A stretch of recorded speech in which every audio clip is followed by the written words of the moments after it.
The chamber doors opened with a hiss that cut through the murmurs like a blade. Queen Elena Grant stepped into the vast semicircular hall, her black diplomatic coat catching the cold blue light from overhead. 200 alien delegates turned to watch her enter. Some had scales, some had feathers. Some were clouds of bioluminescent gas contained in crystalline spheres. All of them knew who she was, and all of them knew what she had lost. At the center of the chamber, enclosed in a transparent containment field, stood Commander Vex'thar of the Krill Empire. His exoskeleton was the color of dried blood, segmented and sharp. 4 arms hung at his sides, shackled. His compound eyes, each the size of a human fist, tracked Elena as she walked down the aisle. He did not look away. The High Arbiter, a towering figure from the Krill species, raised 3 of his 6 hands.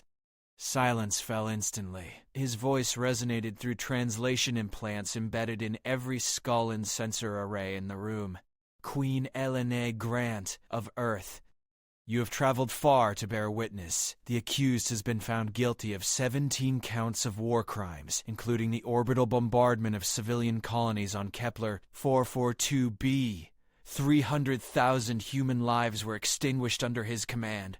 The council has reviewed all evidence. We await your testimony before final sentencing. Elena stopped 10 feet from the containment field. She could see her reflection in its shimmer, ghostly and pale. She looked older than her 43 years. The war had aged all of them. "I request a private audience with the prisoner," she said. The chamber erupted.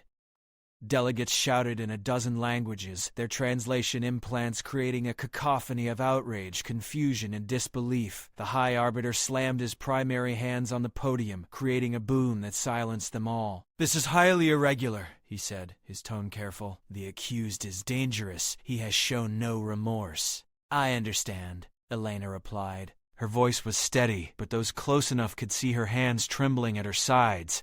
"I still request it."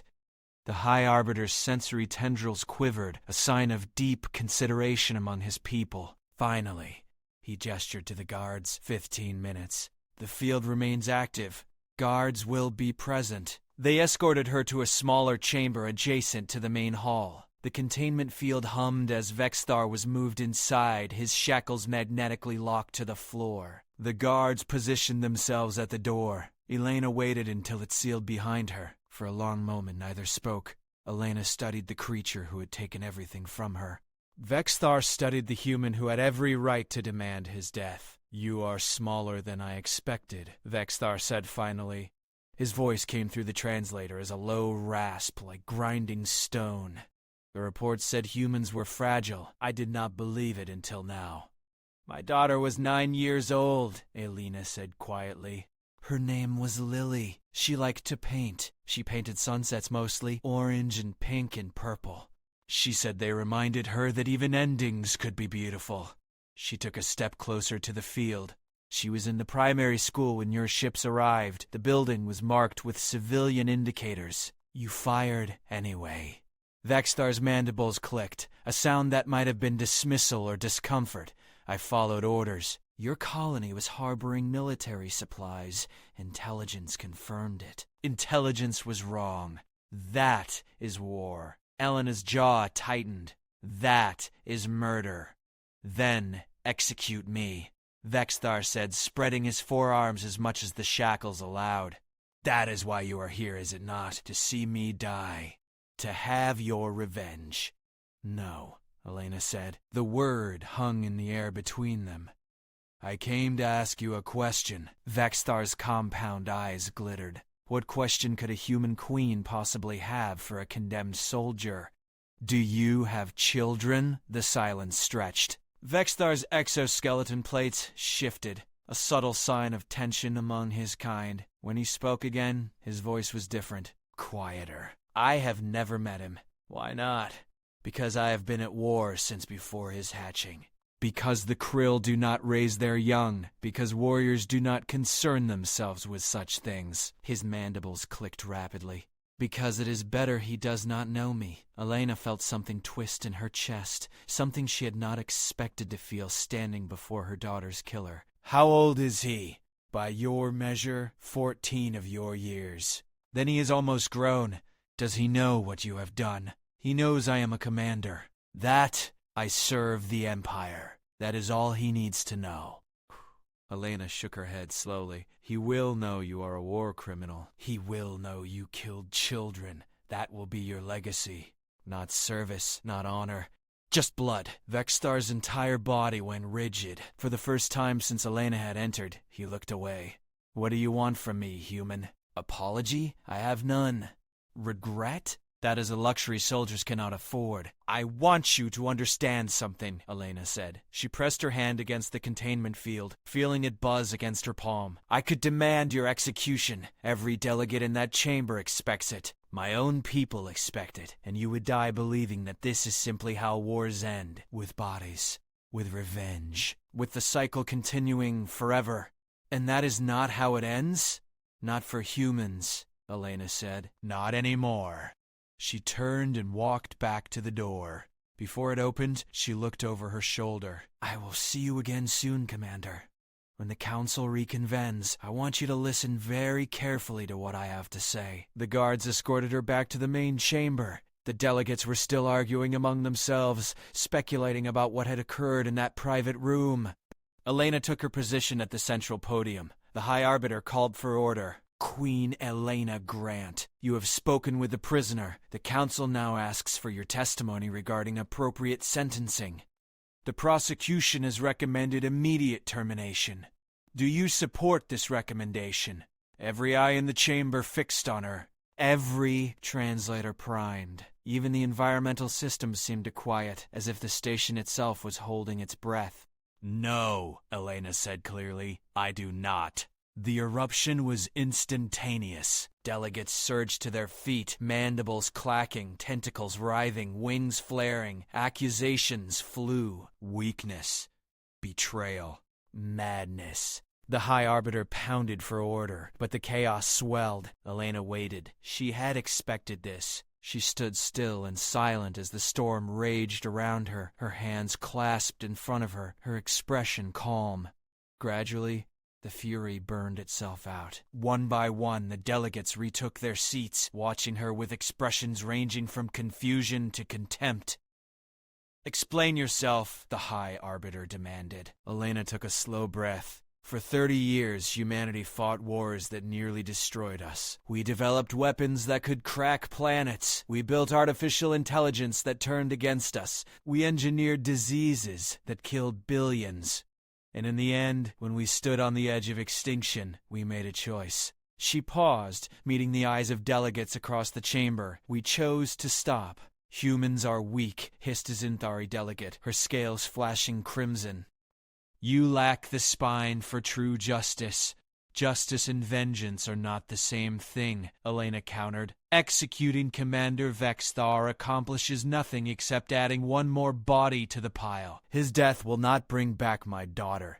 It will not heal the wounds of this war. It will only teach his son and every Krill watching that humans answer violence with violence, that the cycle continues, that there is no other way. Then what do you propose? The High Arbiter's tone was skeptical but not dismissive. The crimes are proven. Consequences must follow. I propose restorative justice, Elena said. Commander Vex'thar will spend the rest of his natural life working to rebuild what he destroyed. He will face the families of those he killed. He will labor alongside humans to restore the colonies he devastated. He will live with what he has done every day, in a way that execution would never allow, and perhaps, if he proves capable of change, he will become something more than a war criminal. He will become a bridge. The chamber fell into stunned silence. Even the translator implants seemed uncertain how to process what they had heard. A Torvian delegate, his voice like grinding gears, finally spoke. You would trust him? After what he has done? Trust is earned, Elena said. I am offering him the chance to earn it, not for my sake, not even for his, but for every child, human and Krill alike, who will inherit whatever world we leave behind. The Krill will see this as weakness, another delegate warned. They will attack again, perhaps, Elena acknowledged. Or perhaps they will see something they did not expect, something that might make them pause. Make them question. She turned to look directly at Vex'thar in his containment field. Make them wonder if there is another way. The High Arbiter's tendrils coiled and uncoiled, a sign of intense deliberation. This is unprecedented. The Council must deliberate. We will reconvene in one solar rotation to announce the final judgment.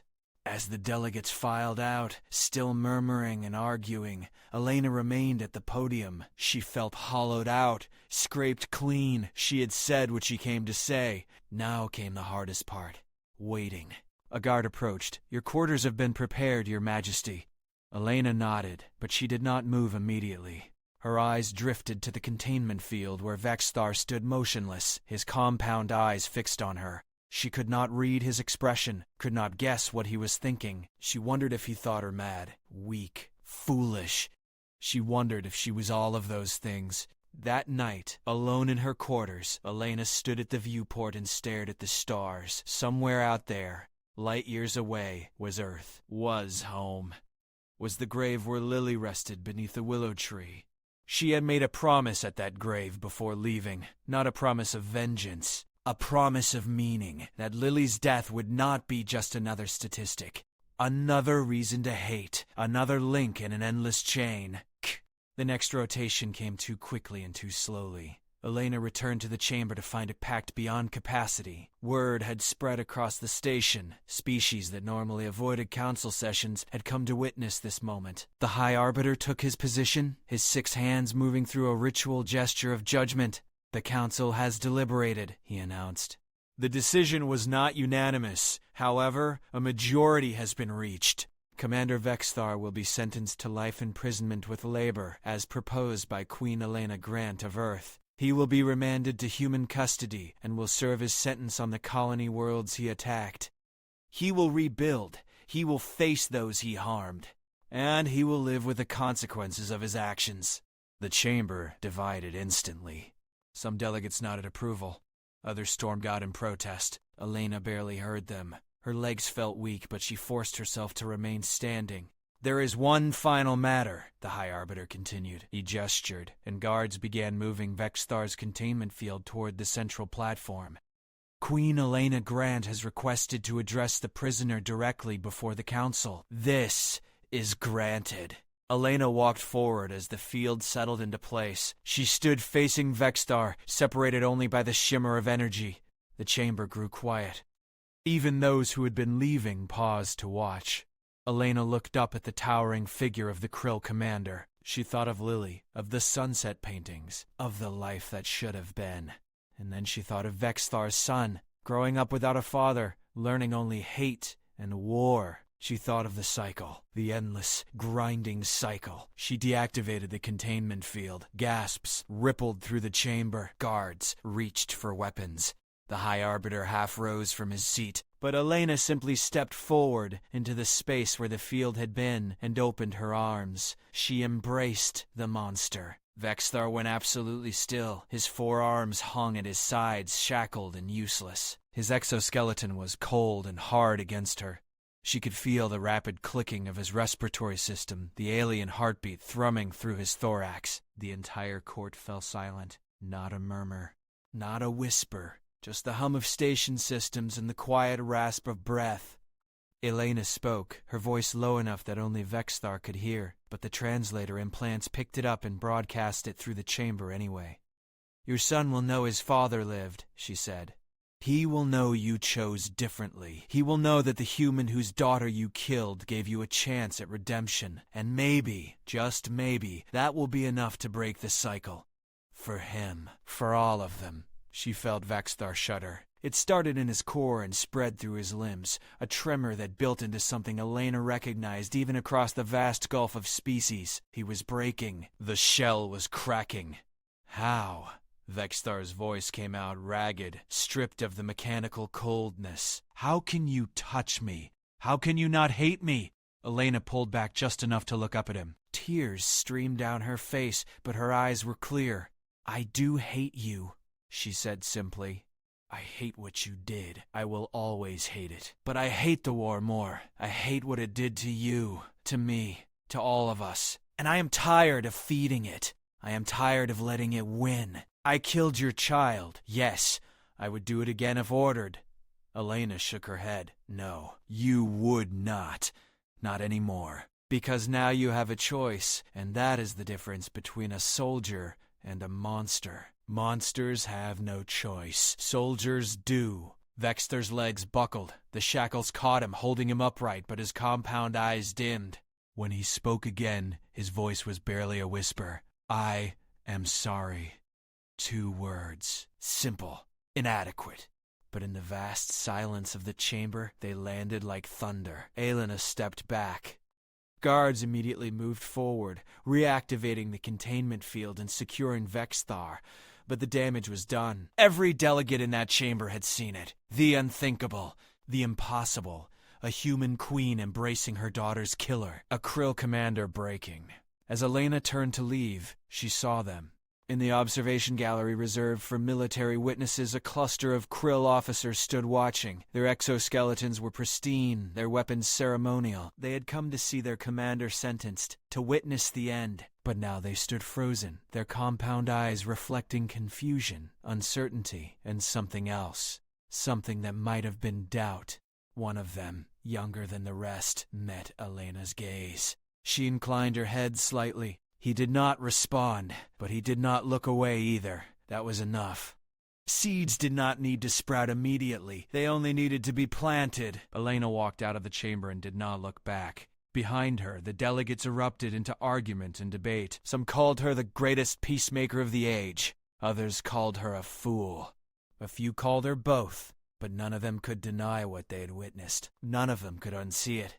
In the holding area, Vex'thar was returned to his cell. The guards left him alone, still shackled, still contained. He stood motionless for a long time, processing what had happened, processing the sensation of being held instead of struck, of being offered mercy instead of death. His son, 14 years old, nearly grown.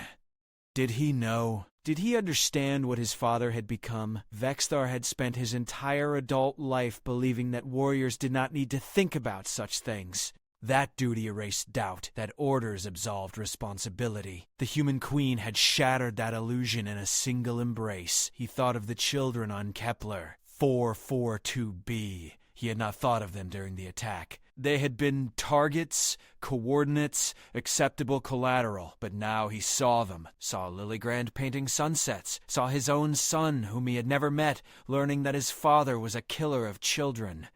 Vex'thar lowered himself to the floor of his cell. For the first time in his military career, he allowed himself to feel the weight of what he had done, and it crushed him. 3 solar rotations later, Vex'thar was transported to Kepler, 442b. The colony was a ruin. Scorched earth where schools had stood. Twisted metal where homes had been. Graves. So many graves. The human survivors watched as he was unloaded from the transport, their faces hard and hollow. Elena was there. She had returned ahead of him, preparing the colonists, explaining her decision. Many had refused to accept it. Many had demanded she leave and take him with her. But she had stayed. She had talked. She had listened to their rage and grief, and gradually, painfully, she had convinced enough of them to try. "This is where you will work," she told Vex'thar as guards led him to a construction site. "You will help rebuild the primary school, the one where my daughter died. You will lay every brick with your own hands, and when it is finished, you will help build the next one, and the next, for as long as you live." Vex'thar looked at the foundations already laid. Human workers watched him with open hostility. He did not blame them. "I understand," he said. Elena gestured to a woman standing nearby, her face scarred from the bombardment. "This is Director Maya Foster. She oversees the reconstruction effort. You will answer to her. If you refuse an order, if you cause trouble, if you give us any reason to doubt this was the right choice, the deal ends. Do you understand?" "I understand." Maya Foster approached, her eyes cold as winter. She looked Vex'thar up and down, taking in his size, his 4 arms, his alien form. "You will work 12 hours a day, 6 days a week. The 7th day you will meet with survivors. You will listen to their stories. You will hear the names of the people you killed, and you will remember them. Can you do that?" Vex'thar met her gaze. I can. Good, Maya said. She handed him a toolkit designed for his physiology. Then get to work. The first days were brutal, not because of the labor, though it was hard. Not because of the conditions, though they were harsh, but because of the eyes. Everywhere Vex'thar went, human eyes followed him. Accusing, grieving, waiting for him to fail. Waiting for him to prove that Elena's faith was misplaced. He did not fail. He worked until his exoskeleton ached. He carried materials too heavy for humans to lift. He welded beams and poured foundations and followed every instruction given. And on the 7th day, he sat in a circle with survivors and listened. A man named Jacob told him about his wife, killed in the attack. She had been a teacher. She had loved poetry. A woman named Claire told him about her brother who had been trying to evacuate children when the bombs fell. He had saved 11 before the building collapsed. A teenager named Peter told him about his best friend who had died holding his hand in the rubble, making him promise to keep living. Vex'thar listened. He did not defend himself. He did not explain or justify.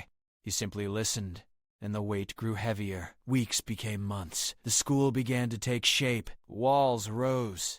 A roof covered the classrooms. Windows were installed, letting in light. Children from the temporary shelters came to watch, their faces curious and cautious. Some of them drew pictures and left them at the construction site. Flowers, butterflies, sunsets. One day, a little girl approached while Vex'thar was working. She was maybe 7 years old, small even for a human child. She stood at a safe distance, clutching a drawing. "Are you the bad bug?" she asked. Vex'thar set down his tools. He turned slowly, careful not to startle her. "Yes, Mama says you killed people. I did." The girl considered this, then she held out her drawing. It showed a stick figure with 4 arms standing next to a building. "I drew you fixing the school." "Is that what you are doing?" Vex'thar reached out with one of his lower arms, careful and gentle, and accepted the drawing.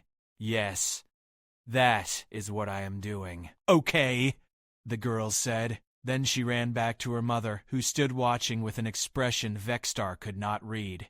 That night, in his cell, Vex'thar pinned the drawing to the wall. It was the first decoration he had ever displayed.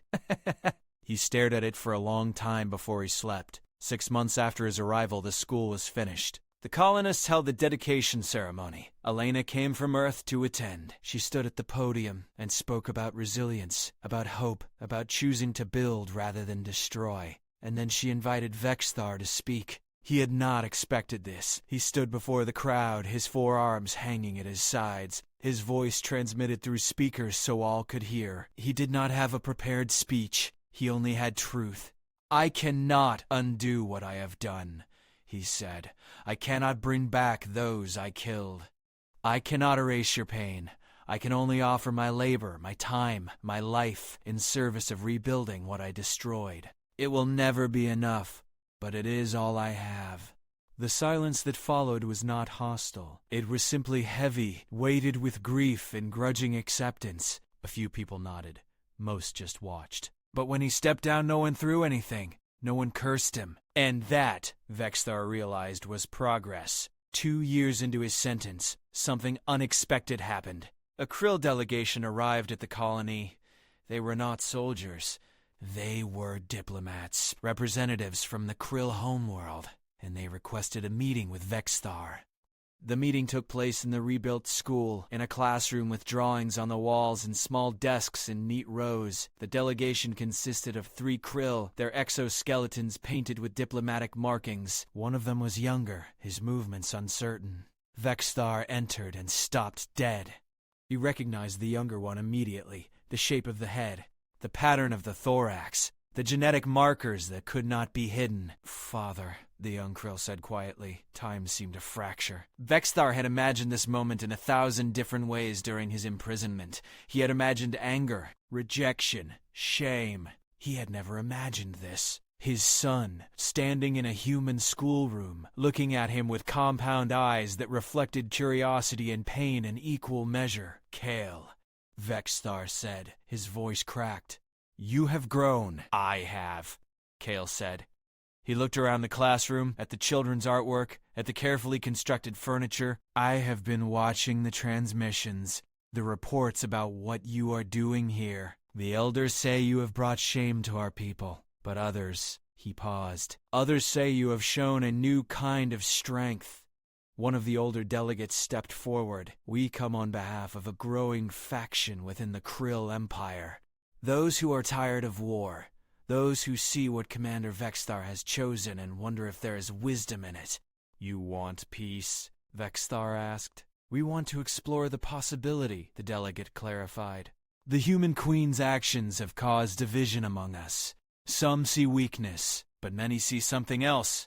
A weapon we cannot defend against." "Mercy is not a weapon," Vex'thar said. "No," the delegate agreed. "It is something far more dangerous. It is a question we cannot answer. And until we can answer it, we cannot continue the war with certainty." Elena entered the room then, having been summoned by security. She looked at the delegation, at Vex'thar, at the young Krill who so clearly was his son.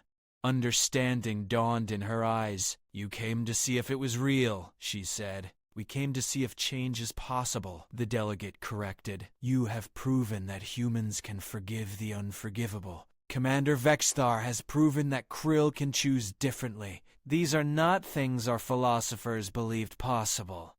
"And now?" Elena asked. "Now we must return home and report what we have seen. Whether it leads to peace or merely a longer war, we cannot say. But the question has been asked. It cannot be unasked." The delegation left within the hour, but Kale remained behind, granted permission to stay for 3 days. Father and son walked through the rebuilt colony, past the school, past the memorial garden where the names of the dead were carved in stone. Vex'thar told his son everything. The attack, the trial, the embrace, the work. "Were you afraid?" Kale asked on the last day. "Every moment," Vex'thar admitted. "Fear that I will fail. Fear that this will accomplish nothing. Fear that I will die without ever making amends for what I have done. But you continue anyway, because the alternative is to surrender to the cycle, to accept that violence is the only answer. I spent my entire life believing that. The humans showed me I was wrong." Kale looked at his father for a long moment. Then he reached out with one of his arms and touched Vex'thar's shoulder, a gesture of respect among their people. "I am proud to be your son," he said quietly. Those words, Vex'thar thought, were worth more than any medal he had ever earned. 3 years after Vex'thar began his sentence, the Krill Empire and Earth signed a ceasefire agreement. It was not a peace treaty, not yet. But it was a beginning. The fighting stopped. The fleets withdrew.